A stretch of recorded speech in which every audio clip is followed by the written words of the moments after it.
Peipys labai ką pasistojo, kad nėra kur dėtis jau. Hello, sick people. I'm Dr. Gregory House.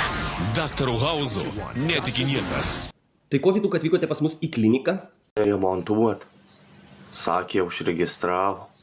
Tai norite susiremontuoti, taip? Kada čia jūs užregistravo? 22 kažkur. Ar 21. Tai gal bent jau žinot, pas kokį daktarą užregistravo? Nežinau, tas žmogus irgi apsirgo inkando erkė encefalitas. Kažkaip erkė įlindas į ranką. Tai greičiausiai užregistruotas esat pas daktarą Petrą. Nežinau. Kad tą erkę dabar įsišimt kurva vieną. Tai gal bent žinot, kada jūsų vizito laikas? Kažkur gegužės mėnesį. Bet tai iš kur kurva tą erkę, jeigu aš miške nebuvo.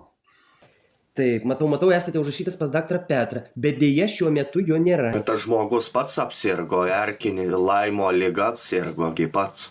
Matau, jums buvo išrašyti migdomieji ir raminamieji. Tai vaistai nesuveikia, nepadeda? Sako, nuo tų raminamų nestoja kitiem, o man tai pizda. Keista, o tai nuleist garo nebandėte?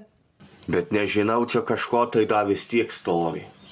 Na, jeigu nustosite gerti vaistus, tai nukris, bet neužmigsite ir kils nerimas. Čia irgi negerai.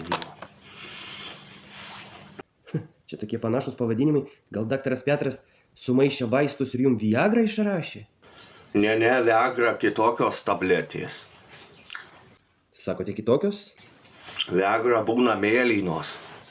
Aš matęs iš Kazakstano. O tai iš kur jūs jas gavote? Mano draugė turėjo. Čia aišku ne mano reikalas, o ką su draugė darėte? Šulpiau kelias dienas.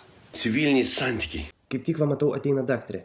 Vesim jūs į procedūrinį apžiūrai ir nuspręsim, kokius vaistus paskirt ar kokius nutraukti.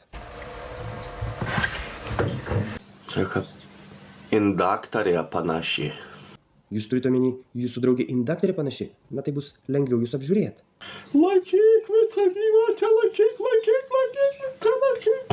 Vytai, savo gyvatę galėtumėt prie savęs pasilaikyti. Net daktarė išsigando ir pabėgo iš kabineto. Jau geriau pasidarė. Štai šiau namie, buvau Rimi, nusipirkau blynų žemaitiškų,